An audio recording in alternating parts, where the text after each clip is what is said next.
ቅድስት ቤተ ክርስቲያን ስርጎት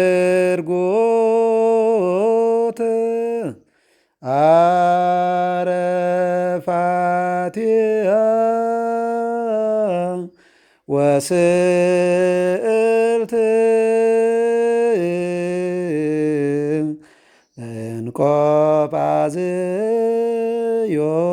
እንቆጳዝዮን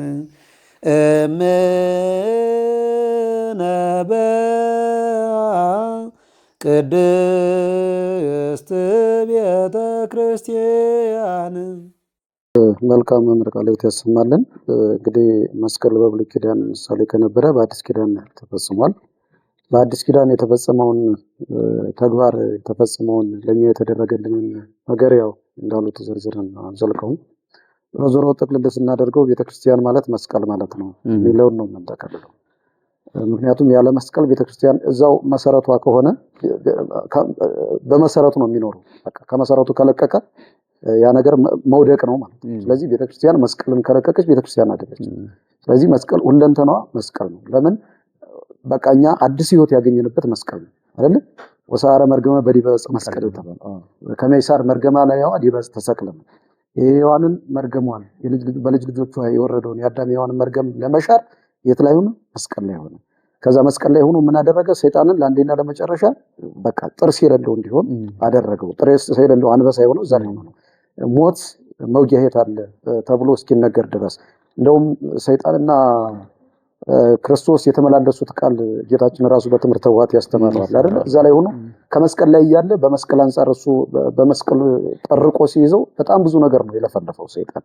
ማነው ይሄ ሳላውቅ ድል የነሳኝ፣ ስጋ ለብሶ ድል የነሳኝ፣ ወገኖችን የወሰደብኝ፣ በኔ እጅ እርግጥ ጭብጥ ተብለው የነበሩትን የነጠቀኝ፣ ከልልና ያወረደኝ፣ ከክብር ያዋረደኝ ማነው እያለ በመስቀል ተይዞ ነው ሲለፈልፍ የነበረው።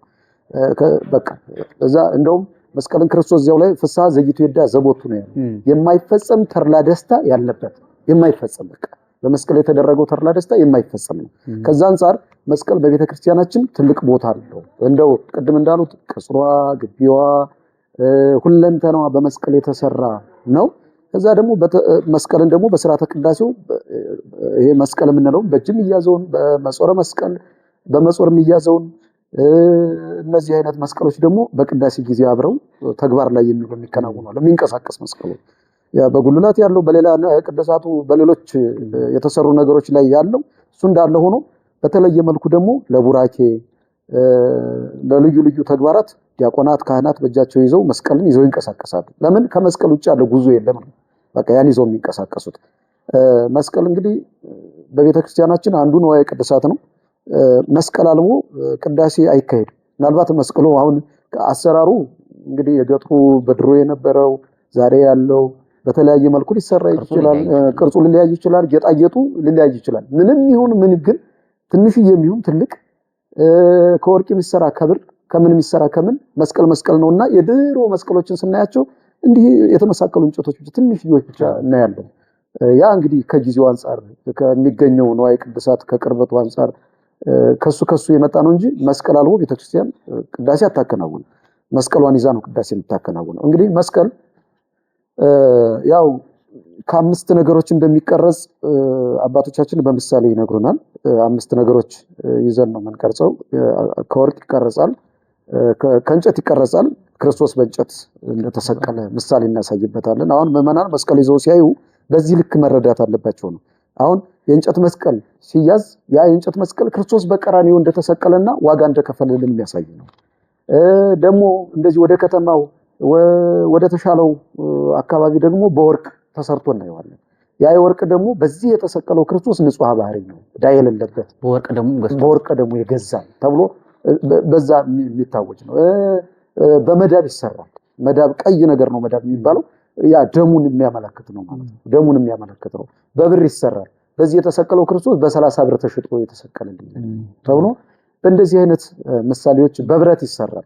አምስቱ ቅንዋት ከብረት የተሰሩ ነበሩ። በእነሱ ምሳሌ መስቀል ይሰራል። ያ መስቀል ደግሞ ካህናት በእጃቸው የሚይዙት አንድ መስቀል አለ። ዲያቆናት ደግሞ እንትን በመጾር የሚይዙት መስቀል አለ።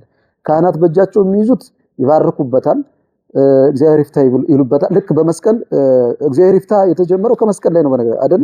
የሚያደርጉትን አያውቁምና ይቅር በላቸው አይደል? ካህኑም እግዚአብሔር ኃጢአትህን ይቅር ይበልልህ የሚሉት በመስቀል ነው የሚባርኩት። እግዚአብሔር ይፍታ ብለው ምዕመናኑ ሲባርኩ በመስቀል ይባርካሉ። ወደ 41 ቡራኪያት አሉ በቅዳሴ ውስጥ። ከ41ዱ 42 ቡራኪያት አሉ። ከ42ቱ 21ዱ በመስቀል የሚባረኩ ቡራኪያት ናቸው። የአፋ ቡራኪ ይባላሉ።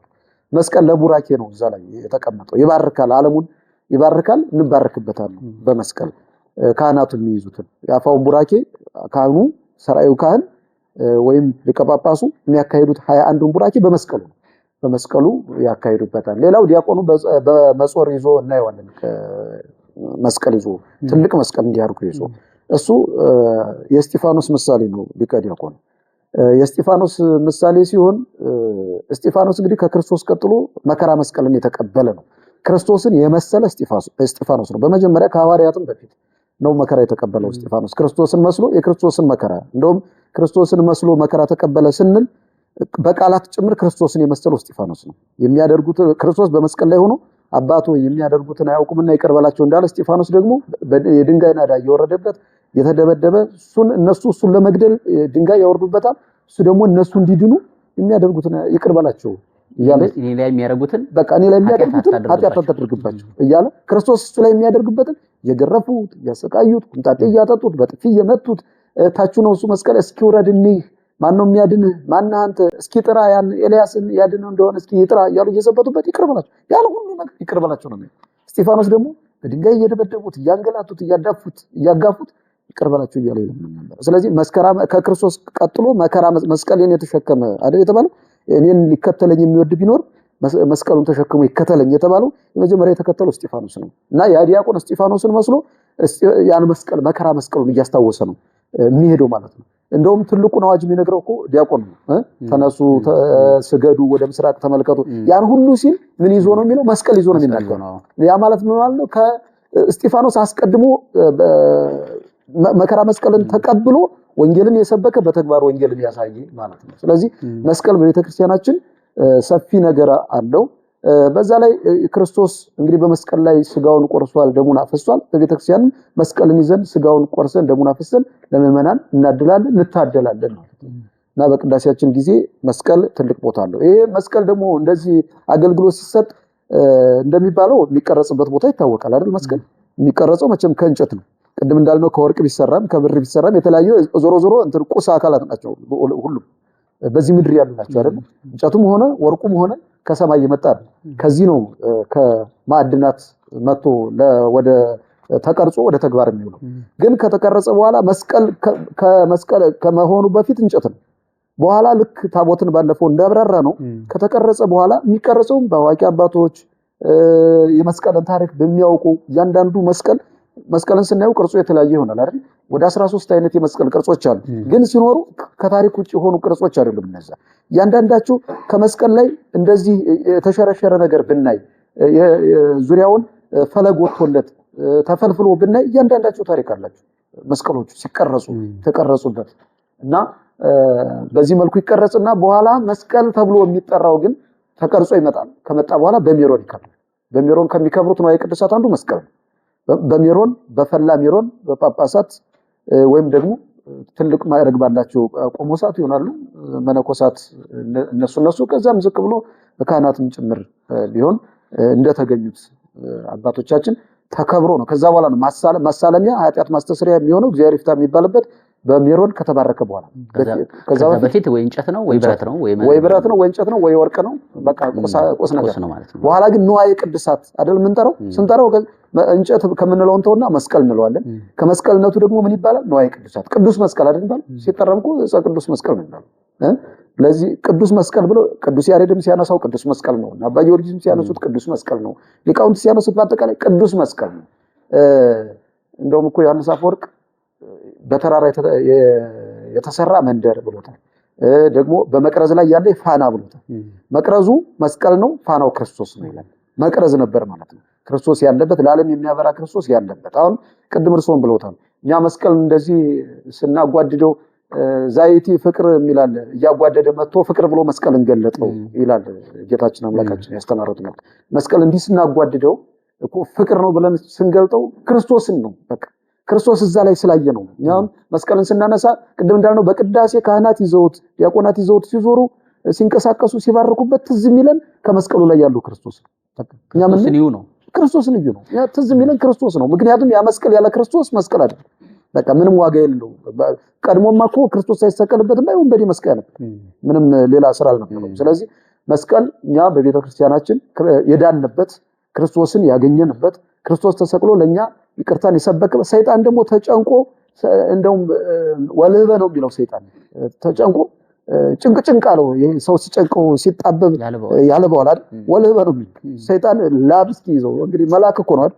ያን ያህል ላብ የሚኖረው ላይሆን ይችላል፣ ግን ሰይጣን ጭንቀቱን ነው የሚያሳየው። በቃ ምን ያህል በመስቀል ተቸግሮ ምን ያህል በመስቀል እንደተዋረደ ነው የሚያሳየው። ከዛ ወዲህ መስቀልን በትምህርተ መስቀልና ማተብበታለን፣ ሰይጣንን እናርቅበታለን። አባቶቻችን ሰለስቱ ምዕትም አስቀምጦታል በፍትሐ ነገሥት አንቀጽ 14 ላይ በመስቀል ማማተብ እንደሚገባ የሰይጣን ማራቂያ እንደሆነ ሰይጣን መስቀል ሲያይ እንደሚሸሽ በቃ በመስቀል ማማተብ እንዳለብን አስቀምጦታልና መስቀል በጣም ብዙ ነገር ነው። እንደው በተወሰነ መልኩ ለቅዳሴው ዞሮ ምን ለመባረኪያና የክርስቶስን አሁን ክርስቶስ በዚህ መስቀል ሊፈተት ነው ማለት ነው። በቃ አንጻር መጨረሻ ላይ የሚሆነው ስጋው ደግሞ ማቀበል አይደል? መጨረሻ ላይ የሚሆነው እኮ ያ ሁሉ ተቀድሶ ተዚሞ ታጥሞ ምን ተብሎ መጨረሻ ስጋው ደግሞ ነው የሚቀርብ። ከዛ በፊት ግን ምን አለ? ክርስቶስ ለኛ ህይወቱን አሳልፎ ከመስጠት በቀር መስቀል ነው የተተከለው መጀመሪያ አይደል? መስቀል ከተተከለ በኋላ ነው ክርስቶስ የተሰቀለበት። ስለዚህ ያ አሁን ክርስቶስ ለእናንተ አካሉን ቆርሶ ደሙን አፍሶ ስጋውን ቆርሶ ደሙን አፍሶ ሊሰጣችሁ ነው በየት በመስቀል እያሉ አስቀድሞ መስቀልን ይዘው እየተንቀሳቀሱ ይቆያሉ። እና መከራንም እናስብበት ደስታንም እናስብበት የማይፈጽም ደስታ ያለው ደግሞ መከራም ያለበት ማለት ነው። መስቀል ማለት ይሄ ነው። ይጨምሩበት እርሱ። አይ መልካም ቃልዮት ያሰማልን። ያው ብዙ በተለይ ከዚህ ከቤተክርስቲያን ከአገልግሎቱ ጋር ከቅዳሴው ጋር ያለውን ብዙውን አንስተውታል። እንደውም ከዚህ በተለየ ሁኔታ ደግሞ ቅዳሴ ራሱ ምንድነው? ምክንያቱም መስቀል ቅድም በገለጥነው መንገድ ከሆነ ከብሉይ ኪዳን ከአዲስ ኪዳን አሁን ባለው ቤተክርስቲያን በምትጠቀምበት ኃይለ እግዚአብሔር አድርጋ ጉዞዋን ልጆቿን እያንዳንዱን ተስፋዋን በምትሰራበት መንገድ ካየ ነው። ቅዳሴ ደግሞ ምንድነው? አሁን ቅዳሴውን አይደል በሥርዓተ መስቀሉ ከቅዳሴ ጋር ነው ያየን ያለነውና ቅዳሴ እንግዲህ ከ6 ሰዓት እስከ 9 ሰዓት ያለውን የክርስቶስን የመስቀሉን ጉዞ የመስቀሉን ውሎ የምናስብበት ምእመናን እዛ ውስጥ እንዲሆኑ አብረውት ከክርስቶስ ጋር እንዲጓዙ ነገረ መስቀሉን ነገረ ድህነቱን ክርስቶስ ያደረገልንን የምናይበት ነው ቅዳሴ። ምእመናን ልክ ቅዳሴው ከተጀመረ ስርዓቱ ከተጀመረ ጀምሮ እስከሚያልቅ ድረስ እስኪባል ድረስ እንግዲህ ተፈጸመ ሁሉ የሚለው የክርስቶስ መስቀሉ ጉዞ የሚታሰብበት ነው። ስለዚህ ምእመናን እዛ ቅዳሴው ላይ ሲሆኑ ያለ ነገረ መስቀሉ ቅድም እንዳልነው ቅዳሴ ሊሆን አይችልም። አለዛ ነገረ መስቀሉን በማሰብ ውስጥ ሆነን የክርስቶስን መከራውን መስቀሉን ግርፋቱን እያሰብን ካልሆነ ቅዳሴም ሊሆን አይችልም። እዛ የቆምንበትም ዓላማውን ይስታል ማለት ነው። የቆምንበት ዓላማም ሌላ ነው ማለት ነው። የሥርዓተ ቅዳሴውም ላይ አለ አይደለም? እዛ በቆምን ጊዜ እንግዲህ ዋዛ ፈዛዛ ሳቅ ስላቅ የመሳሰሉት የማይገቡ ነገሮች የማይገቡ ሐሳቦች እንዳይመጡ ትልቁ እዛ ውስጥ ይዞ የሚያቆመን ገቶ የሚይዘን ነገረ መስቀሉን ማሰብ ነው። የክርስቶስን መስቀል ማሰብ ነው። ለማሰብ ደግሞ ማየት መመልከት ርዕይ የምንለው ማለት መመልከት ማየት ሐሳቡ ላይ የሚወስደን እሱ። እንግዲህ ምእመናንን አሁን ያላችሁት ቀራንዮ ነው። የክርስቶስን ግርፋቱን መስቀሉን አስቡ፣ ሞቱን አስቡ፣ መከራውን አስቡ ስንላቸው እንዴት ነው የሚያስቡት? በእርግጥ ስንነግራቸው በዛው ቃል መሰረት ሊያስቡት ይችላሉ። ቤተክርስቲያን ግን በንግግር ከሚሆነው በላይ በእይታ በማሳየት እንዳሉት ዲያቆኑ በእርፈ መስቀል አድርጎ ይዞት ሲዞር በመንጾር ይዞ ከዛ እርፈ መስቀል ሆኖ ያንን ያየዋል። ከዛ ደግሞ ካህኑ ቅድም እንዳሉት እንደየማዕረጉ ከካህኑ ከቄሱ እስከ ፓትርያርኩ ድረስ ያሉት ደግሞ ሲባርኩ ምእመናንን ያዩታል፣ ባይናቸው ያዩታል። ያ ምንድነው? ንግግር ነው፣ ቋንቋ ነው ማለት ነው፣ መግባቢያ ነው ማለት ነው። በክርስቶስና በምእመናን መካከል ያለ መግባቢያቸው ነው መስቀሉ።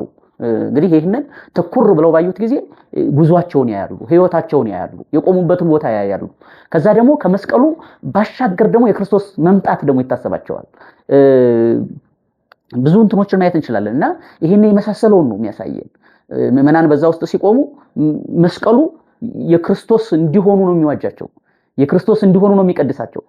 ቅድም ያሉት ነው እንግዲህ ሰይጣን መስቀሉን በሚያይ ጊዜ የሚታሰበው መታሰሩ፣ መገረፉ፣ መቀጥቀጡ፣ መቀማቱ፣ መማረኩ ነው አይደል? በእርግጥ ገንዘቡ አልነበረም። ገንዘቡ ያልሆነው ነው ድሮ ማርኮ የነበረው፣ ግን እሱ ተቀማ፣ ባዶ ሆነ። አስሮት የነበረው የሰው ልጅ በሙሉ ተፈቶ ተወሰደበት። ከኔ እየማረከ ይወስዳል የሚለው ማለት ነው። እና ያ ሁሉ ተወሰደበት። እኛ ደግሞ ምን እናስባለን? መስቀሉን በምናይ ጊዜ ልክ ሰይጣን ይሄን የሚያስብ ከሆነ እሱ ቁስሉን የሚያስብበት ከሆነ እሱ ግርፋቱን የሚያስብበት ከሆነ እኛ ምናችንን እናስባለን? ከአዳም ጀምሮ የነበረው የሰው ልጅ መከራ ያከተመበት መልሶ ደስታችን የተሰጠበት ቅድም ያሉት የማይፈጸም ደስታ የተቀዳበት ነውና ይሄን በሙሉ የምንመለከትበት ነው። እንግዲህ ቅድም እንዳልነው ምዕመናን አለባበሳቸው፣ አቋቋማቸው በሙሉ ነገር መስቀሉን የሚሰብክ ነው። እጆቻቸውን ይዘረጋሉ ስርዓተ ጸሎቱን ሲያደርሱ። እንደውም አንዳንድ ጊዜ በጣም ይደንቀኛል። አንዳንዱ ሰው ቆሞ ረጅም ሰዓት እንኳን ለማስቀደስ የሚቸግረው ሰው አለ፣ በጣም የሚደክመው ልምድ የሌለው ምናልባትም በብዙ በጤና ጉዳይ ከሆነ እንግዲህ በበሽታ ሁኔታ ሆኖ በእድሜ ሆኖ ከሆነ ቤተክርስቲያንም ምሽስ ምታረጋ አታስገድድም። ግን ጉልበት ኑሮት መቆም እየቻለ ግን መቆም ማይችላል፣ ያው ትዕግስት ማጣት ደግሞ በመጣም በሚያስደንቅ ሁኔታ ቆሞ እስከ መጨረሻው የሚያስቀድስ አለ። በጣም በሚያስደንቅ ሁኔታ ደግሞ ተንበርክኮ ይጨርሳል። በጣም ይገርመኛል። እኔ በጉልበታቸው ተንበርክከው እስከ መጨረሻው ስርዓተ ቅዳሴ ድረስ የሚቆዩ አሉ። ምን እያሰቡ ነው? ያን ሁሉ ሰዓት በእንዲህ አይነት ሁኔታ የቆዩት ምን እያሰቡ ነው ሲባል ነገረ መስቀሉን ቀራንዮን እያሰቡ ነው። ያንን እንዲያስቡ የሚያደርጋቸው ደግሞ ነገር መስቀሉ በተግባር በእይታ ዙሪያቸውን እየተሰበከላቸው ዙሪያቸውን እየነገራቸው እና ይሄንን ሁሉ ያልደከሙትም ለዛ ነው ብርታት ኃይል ተንበርኮ እንዴት ነው የሚቆዩ? ግን እዛ ውስጥ ስላሉ ነው ያልደከሙት ማለት ነው። ቀራንዮ ላይ ስላሉ የሚያዩት እነሱ በቀራንዮ እየተተገበረ ያለውን ተግባር ነው እንጂ ጉልበታቸው ያለበትን ቦታ አይደለም። ክርስቶስ ሲወድቅ ይታያቸዋል፣ ክርስቶስ ሲገረፍ ይታያቸዋል፣ ሐሞት ሲጠጣ ይታያቸዋል። ያንዳንዱ ተግባር በተግባር ያዩታል። ይሄ በጣም ትልቅ ኃይል ነው። እና አንደኛ እንግዲህ ይሄ ዋነኛው ነው። ሌላው ደግሞ በግል ህይወታቸው በነጋቸው ህይወት ውስጥ አሁንም መስቀሉ ትልቅ ድርሻ አለው። ምዕመናን ሲያስቀድሱ ልክ ከመስቀሉ ከቀራንዮ ጋር እንዲያገናኘ ነው ሁሉ ደግሞ በእያንዳንዱ ጉዟቸው ውስጥ ደግሞ መስቀል ኃይልነ መስቀል ጽንነ እያልን መስቀል ኃይላችን፣ ጽናታችን፣ ብርታታችን እያልን እየሰበክ ነው እንደምንሄደው ለህይወታቸው ደግሞ ስንቅ ይዛሉ። ከዛ ነገ ለሚደርስባቸው ነገ ለሚመጣባቸው ፈተና መከራ ያንን የመስቀሉን እይታ ስንቅ ያደርጉታል። ምዕመናን ህይወት ያደርጉታል። እና በነገው ህይወታቸው ውስጥም ጭምር በዚህ በቅዳሴው ላይ ያለውን የመስቀሉን ስብከት ስናየው ነጋቸውንም ጭምር የሚዋጁበት የሚያበጃጁበት መከራ ቢደርስባቸው ከመስቀሉ አንፃር የሚያዩበት ጌታዬ አምላኬ በዚህ መስቀል ተሰቅሎ ለኔ መከራ ተቀብሎልኛል፣ እኔ መከራ ቢደርስብኝ እኔ ማን ነኝ? እኔማ ምንድን ነኝ? ይገባኛል እያሉ መከራውን በደስታ ክብር በሚያስገኝ በኩል ይቀበሉታል። ለዚህ ጌታችን የተናገረውን ማየት በጣም ጥሩ ነው። ማቴዎስ ወንጌል ምዕራፍ 10 ቁጥር 38 ላይ እኔን መከተል የሚፈልግ ራሱን ይካድ መስቀሉን ተሸክሞ ይከተለኝ፣ መስቀሌን ተሸክሞ የማይከተለኝ ግን ለኔ ሊሆን አይችልም። ስለዚህ ምዕመናን ያንን ይዛሉ፣ ያንን ያስባሉ፣ ክርስቶስ የተናገረውን ያስባሉ። እና ያንን የሚያሳይ ነው። እንደው ከዚህ ቀድሞ ጥያቄ ተጠይቄ የማውቀው በተለይ ዲያቆናት ለምን ይዙታል የሚል ነው። እና ቅድም ያው ተመልሷል። ቅዱስ እስጢፋኖስ የክርስቶስን መስቀልን ተሸክሞ ይከተለኝ ያለውን ይዞ መስቀሉን ተሸክሞ የመጀመሪያው መስቀል በሰማዕትነት የፈጸመ ነው። አይባረኩበትም ግን ይዙታል። እንግዲህ ዲያቆናት ሁሉ እንደ ቅዱስ እስጢፋኖስ እንዲሆኑ ነው ማለት። ዲያቆናት ሁሉ የቅዱስ እስጢፋኖስን መንገድ ተከትለው እያስተማሩ እየሰበኩ መልስ እየሰጡ እንደገና መስቀሉን ተሸክመው መከራውን ተሸክመው ማለት ነው። መስቀሉን መሸከማቸው መከራውን መሸከም ማለት ነው። ስለዚህ መስቀል መያዝ ማለት ማሳለም ማለት አይደለም። በእያንዳንዱ ምዕመን አንገት ላይ እኮ መስቀል አለ፣ ግን አያሳልም። ከዛ ደግሞ ለካህናት፣ ለጳጳሳት፣ ለመነኮሳት፣ ለቆሞሳት ደግሞ የተሰጠ ድርሻ አለ።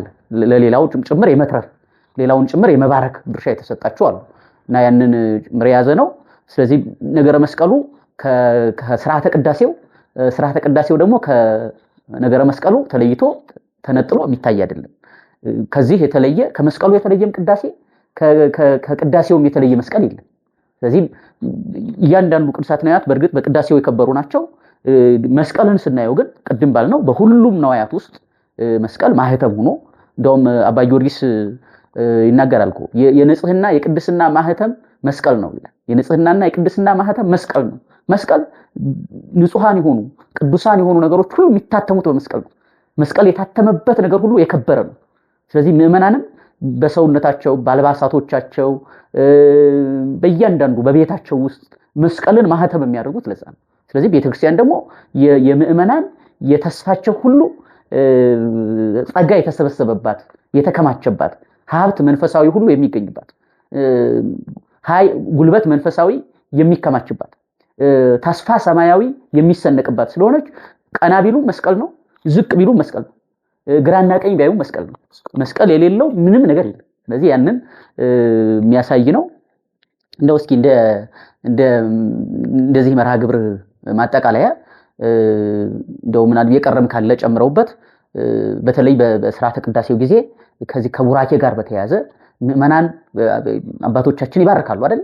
እንደው እስኪ እንደው ያለውን ትርጉም እንደው ምዕመናን በደንብ እንዲረዱት አንዳንድ ጊዜ አባቶቻችን ቡራኬ ይሰጣሉ። መቼስ ያው ምንትን ለማሳየት ነው እና ሌላ ሰው ዲያቆናትን ጨምሮ ቡራኬ መስጠት አይችልም እና ያኛው በመስቀል የሚደረገው የቡራኬ አይነት ቁጥሩን ቅድም ተናግረዋል።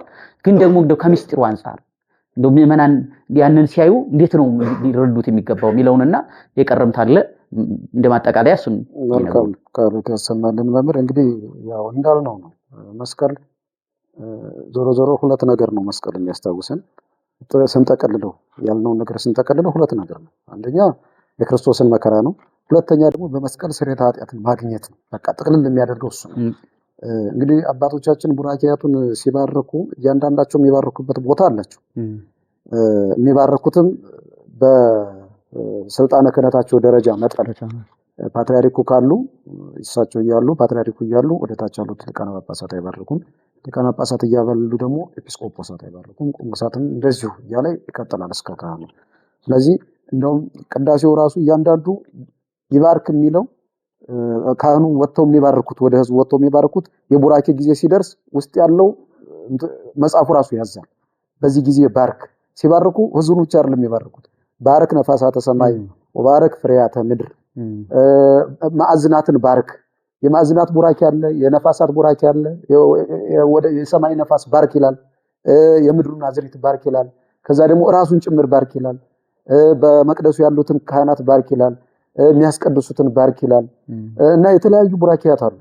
ቅድም እንዳልኩት ቁጥራቸው ያንዳንዳቸው ውስጥና ያፋ ተብለው እንትን ሲሉ ያ ሁሉ የሚያሳየን ግን በመስቀል መባረክ እንደሚገባ ነው። ይሄ ደግሞ በመስቀል መባረክ እንደሚገባ በኦሪት ማለት በተመሳቀለ ያዕቆብ የልጅ ልጆቹን ሲባርክ ኤፍሬምና ምናሴን እጁን አመሳቅሎ ባረካቸው ነው የሚለው። ስለዚህ ያ የመስቀል ምሳሌ ነበር። በኋላም ካህናት መባረክ እንደሚገባቸው ደግሞ ለሙሴ እግዚአብሔር ነግሮታል። ኦሪት ዘኍልቍ ምዕራፍ 6 ቁጥር 22 ጀምሮ ለአሮንና ለልጆቹ እንዲህ ብለህ ንገራቸው፣ ህዝቡን እንዲህ ብሎ ይባርኳቸው። እግዚአብሔር ይባርክህ፣ እግዚአብሔር ኃጢአትህን ይቅር ይበልልህ፣ ገጸ ምሕረቱን ይመልስልህ። ልክ ዛሬ እንደምንባርክበት እግዚአብሔር ሊባርክ ያሪ ገጹ ላይ ልክ እንደምንለው እግዚአብሔር ገጸ ምሕረቱን በአንተ ላይ ይግለጥልህ፣ የምሕረት ፊቱን ይመልስልህ፣ እግዚአብሔር ይባርክህ፣ ሰላሙን ይስጥህ ብሎ ይሄድና ስሜ በእነሱ ላይ ይጠራን ካለ በኋላ በካህኑ በአሮንና በልጆቹ አድሬ የምባርካቸው ወአነ እግዚአብሔር ዘባርኮሙ ነው የሚለው። እንደውም የምባርካቸው እኔ ነኝ። ስለዚህ ካህኑ ሲባርክ ማን እየባረከ ነው ማለት ነው? እግዚአብሔር እየባረከ። ለማን? ለሙሴ ነው ያለው። ደግሞ ሲለው ለአሮንና ለልጆቹ ንገራቸው ነው፣ ለካህናቱ ነው እንዲባርኩ የተነገረው።